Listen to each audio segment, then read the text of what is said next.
Hey, so I'm sitting in my car and it's absolutely pouring with rain outside.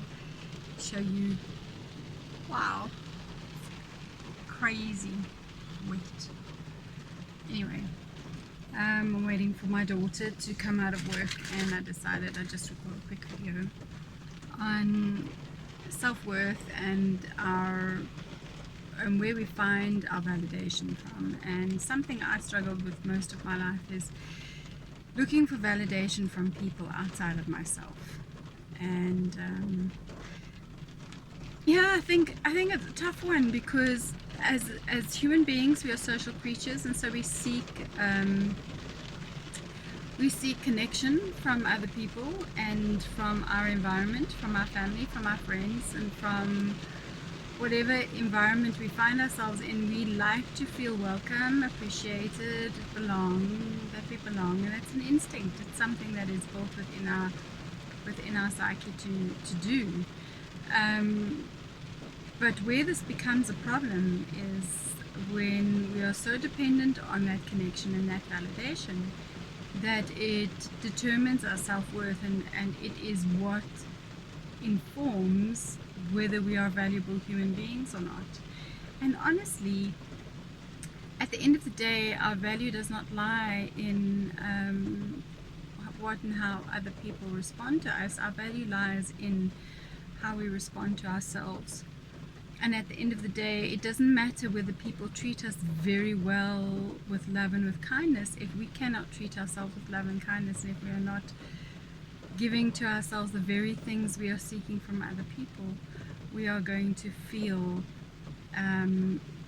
like we are never satiated and never have enough of the connection we need from the outside environment. I love the principle of mirroring because it gives us such a beautiful perspective on our own internal story and our own internal guidance system. When we look carefully at what we find fault in others for, and when we are criticizing other people, and not so good things are coming from our thoughts. It doesn't even need to come out of our mouth, but the things that we're thinking about other people, it will tell us what we're thinking about ourselves. And essentially at the end of the day, much of what we have a problem with in other people, we actually find that we have that specific judgment of our own self.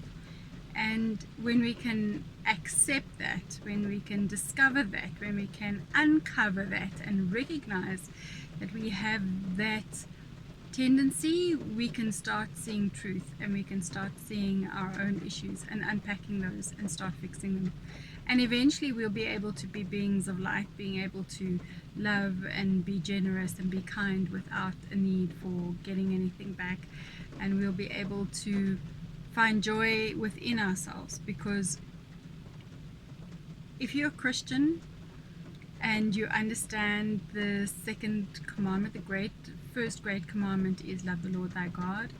If you're a Christian, the second commandment is love thy neighbor as thyself. And if you can't love yourself fully, there's not a chance that you're going to be able to love your neighbor with the purity of heart that we should be loving them. And actually at the end of the day, that commandment is a commandment to love you. And that's a journey I would love to take you on, to find the joy and the love that you have, that you should be having for yourself. And in that journey, you find your purpose, you find your creativity, you find your strength, you find your courage, you find your purity and your authenticity. And no matter what challenge you're having in life, whether it's in your career or whether it's in your love life, whether it's with your children, whether it was friends, you pick the area of life where you feel you need the most work. When I take you into the deep inner work of self, you will find all that you need to be able to deal with that stuff. Yes, of course we can deal with that stuff, and we can pick it apart and put techniques together to help you achieve your goals in all areas of life. But I love the inner work of self because it is the crux and the key. And then no matter what journey I take people on, at the end of the day, I'm always unpacking an internal issue of self. Always. It's never just about, yeah, I can't get my goals done, or I struggle to follow a plan, or I struggle to meet my deadlines. Most of those things are informed by something that's critically coming unstuck within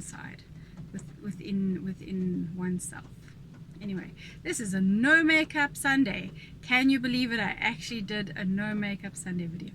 Anyway, have a beautiful day and love the rain, love the water. It's such a replenishing, cleansing, revitalizing source of nourishment for our earth and for us as human beings. God bless, love and light.